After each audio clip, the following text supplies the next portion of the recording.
موجودہ دور میں وطن عزیز ہندوستان بطور خاص اور عمومی طور پر پوری دنیا اس وقت اسلاموفوبیا کا شکار ہے۔ اسلاموفوبیا کیا چیز ہے؟ وہ لوگ جو براہ راست اپنے نسبت اور اپنا تعلق اسلام سے نہیں جوڑتے، وہ اسلام نفرت اور اسلام کے ماننے والوں سے تنفر کے شکار ہیں۔ ان کے دلوں میں، ان کے ذہن و دماغ میں اسلام کے خلاف دشمنی کا ماحول اور دشمنی کا مزاج پیدا کیا جا رہا ہے۔ ایسے وقت میں عمومی طور پر پوری دنیا کے اندر مسلمانوں کے خلاف، اسلام کے خلاف ایک ماحول تیار کیا جا رہا ہے۔ مختلف ممالک میں اس وقت مسلمانوں کے لیے ان کے مخالف ماحول تیار کیا جا رہا ہے۔ ان کے گھروں کو توڑنا، مٹانا، ختم کرنا، ان کی صفوں میں انتشار کا ماحول پیدا کرنا، اپنے ملک کے اندر کہیں اسلام کے مراکز، مساجد اور مدارس کو توڑنا، انہیں نشانہ بنانا، مسلمانوں کے گھروں کو انہدام کرنا، انہیں توڑنا، انہیں ختم کرنا، مسلمانوں کی صف میں دشمنی کا ماحول پیدا کرنا، بڑے بڑے علماء دین کو جن کا تعلق اسلام سے ہے، جو اسلام کی نشر و اشاعت کا کام کر رہے ہیں، انہیں قید و بند کا شکار بنانا، مدارس کے، مساجد کے لیے ایک عجیب فضا برپا کرنا، یہ سلسلہ چل رہا ہے۔ دوستوں اور بھائیوں، ایسے وقت میں ہم تو ایک ایسے شہر میں رہتے ہیں، ایک ایسی فضا میں اور ایک ایسے ماحول میں سانس لے رہے ہیں، جی رہے ہیں کہ الحمدللہ مسلم میجارٹی کا شہر ہے، تو اس لیے ہمیں لگتا ہے کہ بڑا ہی پرسکون ماحول ہے۔ یاد رکھیے کہ ہمیں جس ماحول کے بارے میں ہمارے ذہن میں یہ خیال پیدا ہوتا ہے کہ بڑا ہی پرسکون ماحول ہے، اس شہر کے اندر بھی زہر کی بیج بوئی جا رہی ہے، اور ہمیں نہیں پتا کہ آنے والا دن ہمارے لیے کیسا ہونے والا ہے، آنے والا دن ہمیں کیسا ملنے والا ہے۔ اس لیے اللہ اور اس کے رسول صلی اللہ علیہ وسلم کی جو بتلائی ہوئی تعلیمات ہیں، ہم انہیں اپنائیں، ہمیں وہ تعلیمات اپنانے کی ضرورت ہے تاکہ ہم کل کے دن ایسے ماحول کے شکار نہ بن جائیں۔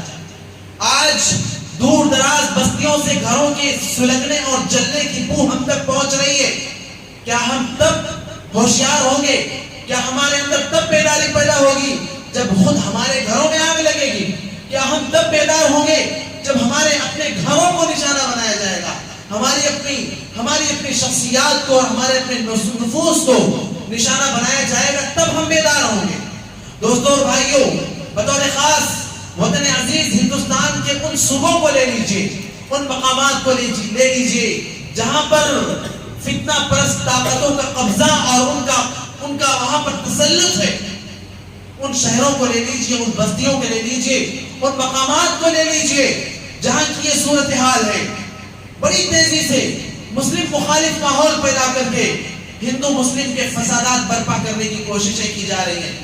آج ہم اور آپ مارکیٹوں میں نکلتے ہیں اپنے شاپنگ کے لیے، تو ہم کبھی یہ نہیں سوچتے کہ ہم جو چیز خرید رہے ہیں ایک مسلمان کی دکان سے خریدیں، ہم غیر مسلم کی دکان سے نہ خریدیں۔ ایک ایسا ماحول بنایا جا رہا ہے کہ ہمارا مسلمان تاجر، ہمارا مسلمان بھائی جو تجارت کے میدان میں قدم رکھ رہا ہے، تجارت کے میدان میں وہ قدم آگے بڑھا رہا ہے، پھر یہ ماحول پیدا کیا جا رہا ہے کہ وہ اپنی تجارت کو سمیٹ کر اپنے گھروں کو لوٹ پڑے، کیونکہ اس کی تجارت، اس کی دنیا میں جو قدم بڑھا رہا ہے، جو کما رہا ہے، جو آگے بڑھ رہا ہے، پھر وہ ایک ایسے ماحول میں وہ کچھ بھی کرنے کے قابل نہیں ہوگا۔ ایسے وقت میں میرے بھائی اور دوستوں، سب سے پہلی چیز جو ہمیں اپنانا ہے وہ اتحاد اور اتفاق کا پیغام ہے۔ اللہ تبارک و تعالیٰ نے قرآن مجید کے اندر ایک ایسے دور کے بارے میں ذکر کیا ہے جس میں آپس میں انتشار کا، آپس میں دشمنی کا دور تھا۔ اللہ تعالیٰ نے کہا وَاذْكُرُوا نِعْمَةَ اللَّهِ عَلَيْكُمْ، اللہ تعالیٰ کی اپنے اوپر اللہ تعالیٰ کی جو نعمت ہے اسے یاد کرو۔ اِذْ كُنْتُمْ أَعْدَاءً، ایک وقت تھا کہ تم آپس میں ایک دوسرے کے دشمن تھے۔ اِذْ كُنْتُمْ أَعْدَاءً، حالت یہ تھی، دشمنی کا ماحول یہ تھا کہ جب باپ وفات پاتا اپنی اولاد کو یہ وصیت کر کے جاتا تھا کہ دیکھو بیٹے یہ جو جنگ چل رہی ہے یہ ہمارے دادا کی، یہ پردادا کی، یہ خاندانی جنگ ہے، اسے ختم نہ ہونے دینا، اس جنگ کو باقی رکھنا، یہ تمہاری وصیت، یہ میری تمہارے لیے وصیت ہے۔ آج جس طریقے سے وفات پانے والا شخص، اس کے اطراف، اس کے اپنے قریبی رشتہ دار، اس کے اپنے سگے اس کی ایک بات سننے کے لیے بالکل تیار رہتے، کب کیا بات زبان سے نکل جائے، کیونکہ آخری وقت میں جو باتیں زبان سے نکلتی ہیں وہ بڑی اہمیت کے حامل ہوتی ہیں، ان کی بڑی ویلیو ہوتی ہے۔ تو وہ ایک وقت تھا کہ جب باپ وفات پاتا، وفات سے پہلے اپنی زندگی کے آخری وقت میں وہ یہ وصیت کر جاتا تھا کہ جو جنگ چل رہی ہے یہ خاندانی جنگ ہے، اس جنگ کو ٹھنڈی نہ ہونے دینا، اس جنگ کو بند نہ ہونے دینا، اس جنگ کو باقی رکھنا، یہی تمہارا خاندانی، یہی میری خاندانی ایک ساتھ کو برقرار رکھنے کی وصیت ہے۔ یہ باپ وصیت کر کے جاتا تھا۔ تو میرے بھائی اور دوستو، ایک ایسا وقت تھا کہ باپ اپنی بیٹی کو زندہ رہنے کا حق نہیں دیتا تھا، ایک بھائی اپنے بھائی کو اس دنیا میں ترقی کرتے ہوئے دیکھنا برداشت نہیں کر سکتا تھا۔ ایک ایسا زمانہ تھا، ایک ایسا وقت تھا، ایسے میں اللہ رب العالمین نے جناب محمد رسول اللہ صلی اللہ علیہ وسلم کو محبت کا پیغام دے کر بھیجا، رسول اللہ صلی اللہ علیہ وسلم کو اتحاد کا پیغام دے کر بھیجا، بھائی چارے کا پیغام دے کر بھیجا، ایک مواخات کا پیغام دے کر بھیجا۔ نبی محترم صلی اللہ علیہ وسلم اور آپ کے صحابہ جب مکہ مکرمہ سے ہجرت کر کے مدینہ تشریف لے گئے تو وہاں پر دو قومیں تھیں، ایک مہاجرین کی اور ایک انصار کی۔ انصار یہ مہاجرین کو سپورٹ کرنے والے تھے، مہاجرین کا استقبال کرنے والے تھے۔ آپ صلی اللہ علیہ وسلم نے دیکھا کہ کہیں کہیں بعض معاملات میں انصار اور مہاجرین میں آپس میں ایک دوسرے کے لیے ایک الگ رویہ اور ایک الگ مزاج پیدا ہو گیا ہے۔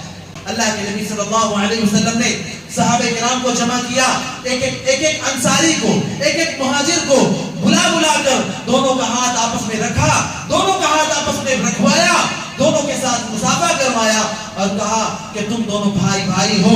اسی طریقے سے آپ صلی اللہ علیہ وسلم نے بھائی چارے اور محبت کے پیغام کو عام کیا تھا۔ میرے بھائی اور دوستو، تو یہ پیغام، یہ رسول اللہ کا دیا ہوا پیغام صحابہ کرام نے اس طریقے سے اپنایا کہ اللہ کے نبی صلی اللہ علیہ وسلم نے آگے یہ تعلیم دی کہ مثل المؤمنین فی توادہم وتراحمہم وتعاطفہم کمثل الجسد الواحد۔ مومن کی مثال مومن کے لیے، مسلمان کی مثال مسلمان کے لیے ایسی ہے کہ ایک جسم ہو، جسم کا ایک عضو اگر تکلیف محسوس کرتا ہے تو پورا جسم تکلیف میں پڑتا ہے، تو پورا جسم اس کی تکلیف کو محسوس کرتا ہے۔ اگر میرے پیروں میں کانٹا چھپا، اگر میرے ہاتھ میں زخم ہوا، اگر میری آنکھ میں کچھ کچرا چلا گیا، پورا جسم اس تکلیف کو محسوس کرتا ہے۔ اللہ کے نبی صلی اللہ علیہ وسلم نے کہا مسلم سوسائٹی کا یہی حال ہونا چاہیے۔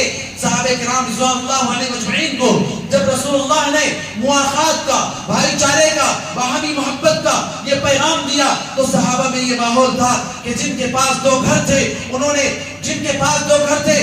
اپنے ایک گھر کو اپنے مہاجر بھائی کو دے دیا، جن کے پاس تجارت کے دو اسباب تھے انہوں نے اپنی ایک تجارت اپنے ایک مہاجر بھائی کو دے دیا۔ یہاں تک روایات میں آتا ہے کہ جن انصار صحابہ کے پاس دو بیویاں تھیں ان میں سے بعض نے ایسا بھی کیا کہ اپنی ایک بیوی کو طلاق دے کر اپنی ایک مہاجر بھائی سے کہا کہ لو تم میری بیوی سے نکاح کر لو۔ کیوں؟ اس لیے کہ وہ مہاجر لوگ وہاں پر اجنبی تھے اور اجنبیوں کو جلدی کوئی اپنی بیٹیوں کا رشتہ نہیں دیتا۔ انصار صحابہ نے اپنی دو بیویوں میں سے ایک بیوی کو طلاق دے کر اپنے مہاجر بھائی سے کہا کہ لو تم اپنی میری اس طلاق یافتہ بیوی کو اپنے نکاح میں لے لو، تم اسے نکاح میں لے لو، تم اس سے نکاح کر لو۔ یہ محبت کا ماحول پیدا کیا۔ دوستوں اور بھائیوں، یہی محبت کا ماحول مسلم سوسائٹی کا ہونا چاہیے۔ اللہ کے نبی صلی اللہ علیہ وسلم نے ایک مسلمان کو دوسرے مسلمان کا بھائی قرار دیا ہے، کہا المسلم اخو المسلم، مسلمان کا بھائی ہے۔ اللہ تعالیٰ نے کہا انما المؤمنون اخوہ، مومنین آپس میں ایک دوسرے کے بھائی ہیں۔ یہ تعلیم ہمیں دی گئی ہے۔ ایک یاد رکھیں، ایک عید آپ صلی اللہ علیہ وسلم کی تعلیم کہ مومن کا بھائی ہے، المؤمن للمؤمن کالبنیان، مومن کا بھائی ہے، ایک بلڈنگ کی طرح سے ہے۔ تو جب بلڈنگ کا کہا یشد بعضہ بعضا، بلڈنگ کا ہر اینٹ ایک دوسرے کو تقویت دیتا ہے، ایک دوسرے کو مضبوطی دیتا ہے. ایک اینٹ بھی اگر کمزور ہو جائے، ایک اینٹ بھی اگر الگ ہو جائے تو آنے جانے والے انہیں لات مارتے ہوئے گزرتے ہیں. کوئی اٹھا کر انہیں دور پھینکتا ہے، کوئی اٹھا کر اسے لے کر چلا جاتا ہے. یعنی وہ ایک اینٹ جو الگ ہوتا ہے وہ پھر مضبوط نہیں ہوتا. تو اسی طریقے سے مسلم سوسائٹی کا حال بھی ہے کہ اگر کوئی پوری سوسائٹی سے اپنے آپ کو الگ کرتا ہے، اپنے آپ کو دور کر لیتا ہے، اپنے آپ کو سب سے الگ بنا لیتا ہے اللہ کے نبی صلی اللہ علیہ وسلم کی اس تعلیم کے مطابق، پھر تو دشمن اسے بڑی آسانی سے تکلیف پہنچانے لگیں گے. پھر تو دشمن انہیں بڑی آسانی سے ادھر سے ادھر دھکے ماریں گے، ادھر سے ادھر ڈھکیلیں گے، ادھر سے ادھر انہیں ضرر پہنچائیں گے، انہیں نقصان پہنچائیں گے، انہیں تکلیف پہنچائیں گے. اس لیے آپس میں ایک دوسرے کے ساتھ مل کر رہنا ہے، بھائی بھائی بن کر رہنا ہے. اور اس کے مختلف اسباب ہیں میرے بھائیوں. مل کر رہنے کے، محبت کے اس پیغام کو اپنانے کے مختلف اسباب ہیں. انہی میں سے ایک اللہ کے نبی صلی اللہ علیہ وسلم نے ہر نماز کے لیے جب کھڑے ہوتے تھے، ہر نماز سے پہلے صحابہ کرام کو نماز شروع کرنے سے پہلے یہ تعلیم دیتے تھے کہ آپس میں مل کر کھڑے ہو جاؤ، اپنے کندھے سے کندھے اور پیر سے پیر ملا کر کھڑے ہو جاؤ. تمہارے درمیان کوئی جگہ باقی نہ رہے. کیوں؟ اگر جگہ باقی رہے گی تو شیطان درمیان میں داخل ہوگا، تمہاری نمازوں میں خلل پیدا کرے گا. اگر جگہ باقی رہے گی تو کیا ہوگا؟ حدیث رسول ہے، پیارے نبی صلی اللہ علیہ وسلم کہتے ہیں کہ اگر تم نمازوں میں صف بستہ ہو کر نہیں کھڑے ہوگے، سیسا پھیلائی ہوئی دیوار کی طرح ایک دوسرے سے مل کر نہیں کھڑے ہوگے، تو اللہ تعالیٰ تمہارے دلوں میں ایک دوسرے کے لیے نفرت ڈال دیں گے. اللہ تعالیٰ تمہارے دلوں میں ایک دوسرے کے لیے، اللہ تعالیٰ تمہارے دلوں میں ایک دوسرے کے لیے دشمنی پیدا کر دیں گے. آج یہ جو دنیا کا ماحول ہے، آج ایک مسلمان دوسرے مسلمان کو برداشت نہیں کرتا. آج یہ صورتحال ہے، ایک مسلمان دوسرے مسلمان کی ترقی کو دیکھنا نہیں چاہتا، ایک مسلمان دوسرے مسلمان کو دیندار دیکھنا نہیں چاہتا، ایک مسلمان دوسرے مسلمان بھائی کے لیے یہ برداشت نہیں کرتا کہ وہ دولت میں آگے بڑھ جائے، اس کا گھر بڑا ہو جائے، اس کے لیے اس کے دوست احباب کا سرکل بڑا ہو جائے. کوئی اس بات کو برداشت نہیں کرتا. صورتحال یہ ہو گئی ہے کہ میری دیوار تیری دیوار سے اونچی، میری دیوار بنے. اب یہی دوڑ ہے اس دور کے انسانوں کی، تیری دیوار سے اونچی میری دیوار بنے. پڑوسی اپنے بھائی کو دیکھتا ہے، اپنے پڑوسی کو دیکھتا ہے کہ اس نے ایک منزل اور بنوا لی ہے، اس کو برداشت نہیں ہوتا. وہ کہتا ہے کیسے ہو سکتا ہے، میں اس سے ایک منزل اور اونچی بنواؤں گا. یہ ہماری دوڑ ہو گئی ہے. ایک نے اگر کار لی ہے، فور ویلر لی ہے، تو دوسرا کہتا ہے اس نے 8 لاکھ کی لی ہے، میں 18 لاکھ کی لوں گا. اس نے 20 لاکھ کی لی ہے، میں 40 لاکھ کی لوں گا. ایک نے اگر موبائل فون لیا ہے 1 لاکھ کا لیا ہے، تو دوسرا کہتا ہے کہ اس نے 1 لاکھ کا لیا ہے، میں 2 لاکھ کا لوں گا، میں 1.5 لاکھ کا لوں گا. لیکن آپس میں ایک دوسرے کو برداشت نہیں کر سکتے. یہ صورتحال پیدا ہوئی ہے میرے بھائی اور دوستوں. بھلا ہمارے دلوں میں اللہ تعالیٰ محبتیں کیسے پیدا کریں گے؟ ہم نے محبت اپنانے، محبت کو برقرار رکھنے کے، محبت کو قائم رکھنے کے جو اسباب ہیں ہم نے انہیں نظر انداز کر دیا ہے. انہی میں سے ایک چیز یہ بھی ہے، اللہ کے نبی صلی اللہ علیہ وسلم نے ہمیں سلام کو عام کرنے کی تعلیم دی ہے. آپ صلی اللہ علیہ وسلم نے کہا لا تدخلون الجنت حتى تؤمنوا ولا تؤمنون حتى تحابوا. کہا تم اس وقت تک جنت میں داخل نہیں ہو سکتے جب تک آپس میں ایک دوسرے سے محبت نہ پیدا کرنے لگ جاؤ. جب آپس میں ایک دوسرے کے لیے محبت کا جذبہ نہ رکھنے لگ جاؤ تب تک اللہ تمہیں جنت میں داخل نہیں کرے گا. نبی محترم نے آگے کہا اولا ادلکم علی شیء اذا فعلتموه تحاببتم افشوا السلام بینکم. کہا میں تمہیں ایک چیز نہ سکھاؤں کہ جب تم اسے اپنانے لگ جاؤ گے تو اللہ تمہارے دلوں میں محبت ڈال دیں گے. آپ نے کہا سلام کو عام کرو، سلام کو عام کرو، سلام کے پیغام کو عام کرو.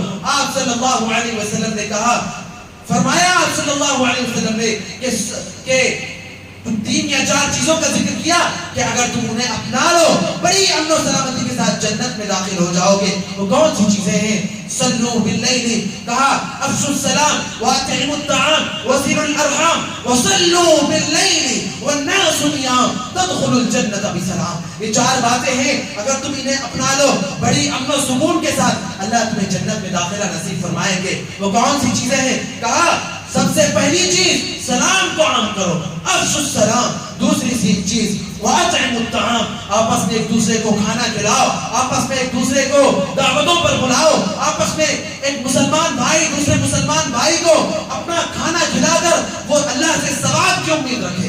کہا کہ افشوا السلام واطعموا الطعام وصلوا الارحام، رشتے ناتوں کو جوڑو. سب سے زیادہ مصیبت ہماری یہ ہے، سب سے زیادہ شکایتیں ہمارے اپنے رشتے داروں سے ہیں. ہم محبتیں تو رکھتے ہیں لیکن دوسروں سے ہم خیرات تو کرتے ہیں، صدقے تو دیتے ہیں، خرچ تو کرتے ہیں، دل تو بڑا کرتے ہیں، لیکن اپنوں کے لیے نہیں، دوسروں کے لیے. کیوں؟ دوسروں پر کریں گے تو ہمیں واہواہی ملے گی، ہماری تعریفیں ہوں گی، ہمیں اچھا سمجھا جائے گا، ہمیں بڑا جانا جائے گا، ہماری لوگ تعریف کریں گے، ہم لوگوں کے درمیان ایک اچھے انسان بن جائیں گے. اس مزاج کے ساتھ خیرات کیے جاتے، صدقے کیے جاتے، خرچ کیا جاتا ہے. اللہ کے نبی نے کہا وصلوا الارحام، رشتوں ناتوں کو جوڑو. اور چوتھی بات کیا بتلائی؟ وصلوا باللیل والناس نیام، اس وقت نمازیں پڑھو، اس وقت نمازوں میں وقت لگاؤ، اپنی نیند کو قربان کر کے. جب پوری دنیا سو رہی ہو، جب پوری دنیا نیند کی خواب خرگوش میں پڑی ہو، اس وقت تم اللہ کی بارگاہ میں اپنی پیشانیوں کو جھکاؤ، اپنے سجدے کرو، رکوع کرو، اللہ کو یاد کرو، اللہ کو یاد کر کے رو گڑاؤ. اللہ تعالیٰ تمہیں اب کہا تدخل الجنت بسلام، بڑی آرام کے ساتھ تم جنت میں داخل ہو جاؤ. تو اس میں سب سے پہلا پیغام سلام کا ہے. سلام وہ چیز ہے کہ جب بندہ سلام کو عام کرتا ہے، لوگوں کے دلوں میں اس کے لیے محبت پیدا ہوتی ہے. آپس میں انبن ہو جانا یہ انسان کی فطرت ہے.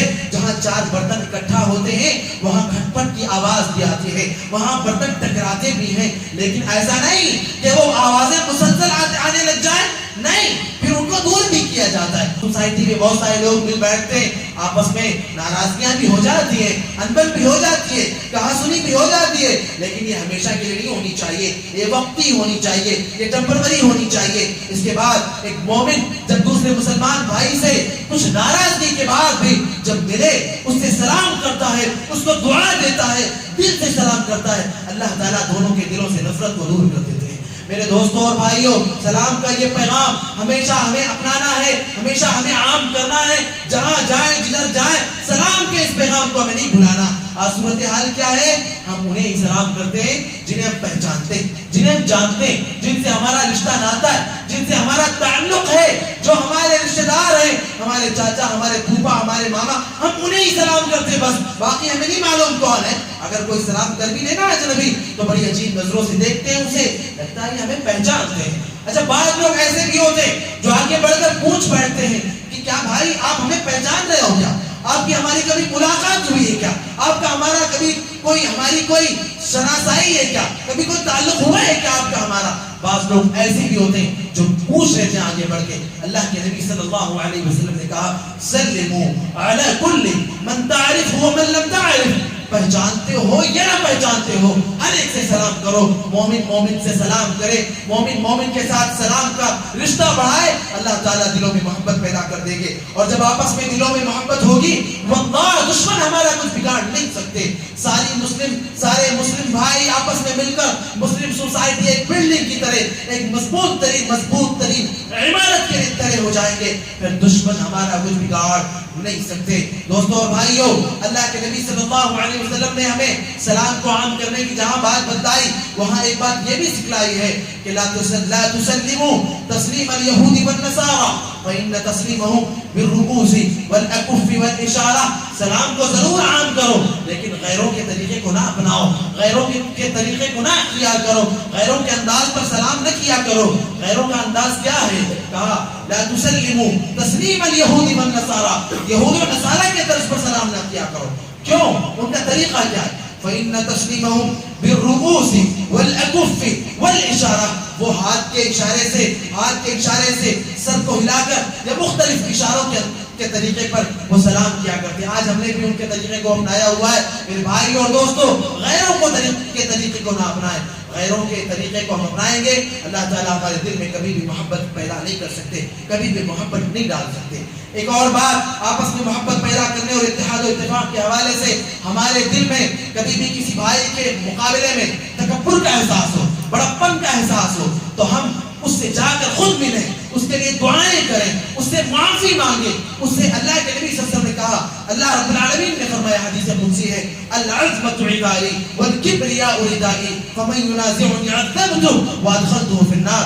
عظمت میری چادر ہے، کبریا میرا لباس ہے، جو مجھ سے میری چادر اور میرا لباس چھیننے کی کوشش کرے گا، اللہ کہتے ہیں میں اسے جہنم میں داخل کروں گا. اور ایک اور حدیث سنیے، نبی صلی اللہ علیہ وسلم نے فرمایا، بحسب امرئ من الشر ان يحقر اخاه المسلم. انسان کے بدترین اور برا انسان ہونے کے لیے بات کافی ہے کہ وہ اپنے مومن بھائی کو، مسلمان بھائی کو برا جانے. تو ہمارے دل میں کسی کے لیے یہ جذبہ پیدا ہو تو ہم آگے بڑھ کر اس سے سلام کریں، ہم آگے بڑھ کر اس سے محبت کا اظہار کریں، ہم آگے بڑھ کر اس کے لیے دعائیں کریں، اس سے معافی مانگیں اگر ایسے جذبات ہمارے دل میں پیدا ہوتے. اسی طریقے سے حسد یا کبر یا غرور یا کسی کے لیے جلن، کینہ، کپٹ، اس طریقے کے جذبات اگر پیدا ہوتے ہیں تو اپنے دل کو صاف کریں، اللہ کے لیے اپنے آپ کو صاف کریں، اپنے اندرون کو صاف کریں. اگر ایسا ہوگا تو آپس میں ہم ایک دوسرے سے محبت کے جذبے کو عام کر سکیں گے، پھر دشمن ہمارا کچھ بگاڑ نہیں سکتے.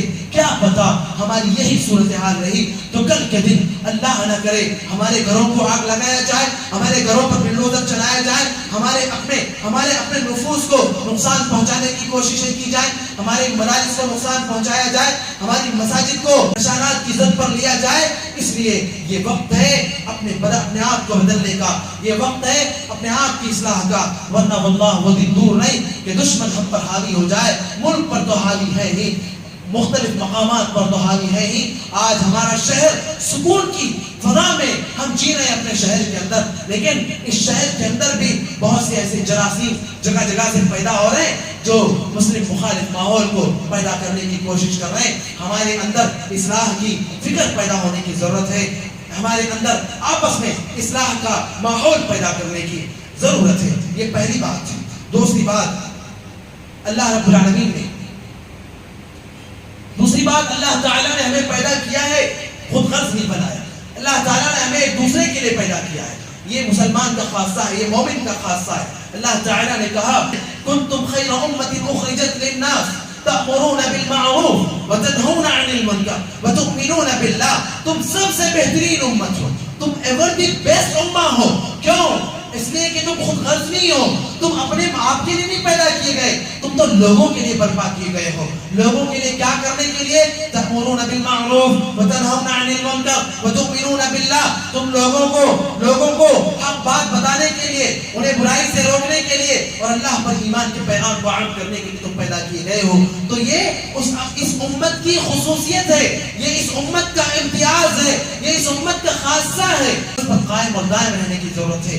آج دشمن جو ہم پر حاوی ہوتے جا رہے ہیں ان میں سے اکثر یہ کہا یہ ہے کہ اسلام کے خلاف وہ زہر تو اگلتے ہیں لیکن انہوں نے اسلام کے بارے میں اب تک جانا ہی نہیں. تو اسلام کے بارے میں انہیں بتلانے کی ذمہ داری کس کی ہے؟ ہماری اور آپ کی ذمہ داری ہے. صورتحال یہ ہے کہ کرسمس کا موقع آیا تھا، یہ سال کے آغاز کا موقع آیا تھا، تو ہمیں جو تاجر حضرات ہیں ان کے پاس جو غیر مسلم بھائی کام کرنے والے ہیں وہ ان موقعوں پر انہیں گفٹ دے رہے تھے، انہیں ہدیے تحائف دے رہے تھے. اللہ کے واسطے میرے بھائیوں، ایسا کر کے گویا ہم اللہ کے ساتھ شرک پر ہم ان کی پیٹھ کو تھپتھپا رہے ہیں، ہم ان کی حوصلہ افزائی کر رہے ہیں. ایسا نہیں ہونا چاہیے. ہم اگر غیروں کی عیدوں میں انہیں ہدیے تحائف دے رہے ہیں تو گویا ہم انہیں سراہ رہے ہیں، ان کی ہم حوصلہ افزائی کر رہے ہیں، ان کو ہم اور آگے بڑھانے کی کوشش کر رہے ہیں. کہیں نہ کہیں ہم ایسا کر کے ان کے ساتھ ان کے گناہ میں حصے دار ہو جا رہے ہیں. ہمارے لیے اللہ نے موقع دیا ہے کہ ہم اگر کسی تجارت کے باس ہیں، کسی سیٹ ہیں، کہیں کے کسی کمپنی کے بڑے ہیں، ہمارے ماتحتی میں بہت سارے غیر مسلم بھائی کام کرتے، گویا اللہ نے ہمیں موقع دیا ہے ہم ان تک دین کا صحیح پیغام پہنچائیں، ہم ان کو دین کی صحیح تعلیمات بتلائیں، ہم اللہ رب العالمین کا تعارف اور نبی صلی اللہ علیہ وسلم کی سیرت ان تک پہنچائیں. یہ صحیح پیغام ہے، یہ صحیح بات ہے، یہ اصل ذمہ داری ہے. آج ہم نے اپنے فریضے کو چھوڑ دیا ہے، آج ہم نے اپنی ذمہ داری کو چھوڑ دیا ہے. نتیجہ یہ ہے کہ آج ہمارے غیر مسلم بھائیوں کو دین کا صحیح پیغام نہیں پہنچ رہا ہے اور وہ ہمارے خلاف ذہن بنا بیٹھے ہیں. وہ ٹوپی کرتے والے کو، داڑھی والے کو دیکھتے ہیں تو نہ جانے اپنے ذہنوں میں کیا کیا تصور پیدا کر بیٹھتے ہیں. سبب یہ ہے کہ ہم نے ان تک دین کی صحیح تعلیمات پہنچانے کے لیے ایک قدم آگے ہم نہیں بڑھے. یہ سبب ہے اصل. تو ذمہ داری ہماری یہ ہے کہ اللہ نے ہمیں ایور دی بیسٹ بنایا ہے, اللہ نے ہمیں سب سے بہترین امت بنایا ہے, تو ہم اپنی اس خصوصیت کو برقرار رکھیں, ہم اپنے اس امتیاز کو برقرار رکھیں, اور اپنی اس ذمہ داری کو ویسے ہی اصل ذمہ داری سمجھیں جس طریقے سے ہم اپنے بیوی بچوں کے لیے کما کر لاتے ہیں, ویسے ہی جیسے ہم اپنے آپ کی اپنی روزی روٹی کا انتظام کرتے ہیں اور اسے اپنی ذمہ داری سمجھتے ہیں, ویسے ہی ہم اپنے دین کے تحفظ کے لیے یہ اپنی اصل ذمہ داری اور منصبی ذمہ داری سمجھیں اور اس ذمہ داری کو ادا کرنے کی کوشش کریں. کتاب اللہ اور سنت رسول کی روشنی میں یہ چند اہم باتیں تھیں جو موجودہ حالات کے پیش نظر ہمیں اپنانے کی ضرورت ہے. پہلی بات تو اتحاد کا پیغام اور اتحاد کیسے اپنانا ہوگا, اس کے لیے میں نے کچھ باتیں رکھی. اور دوسری چیز, مسلم مخالف ماحول جو پیدا ہو رہا ہے اس فضا کو ختم کرنے کے لیے, اندھیرے کو دور کرنے کے لیے ہمیں دعوت کے چراغ کو اور دعوت کی روشنی کو جلانے کی ضرورت ہے. اور جب ہم دعوت کی روشنی کو جلائیں گے نا تو آٹومیٹک یہ جو کفر کا اندھیرا, کفر کی تاریکی ملک میں چھا رہی ہے, مسلم مخالف ماحول جو پیدا ہو رہا ہے آٹومیٹک یہ ختم ہو جائے گا. اللہ تعالیٰ سے دعا ہے الہ العالمین ہم سب کو اپنی اصلاح کی توفیق عطا فرما دے, ہم سب کو دعوت کا پیغام عام کرنے کی توفیق عطا فرما دے. الہ العالمین ہم سب کو آپس میں متحد ہو کر آپس میں محبت کے ساتھ زندگی گزارنے کی توفیق عطا فرما دے.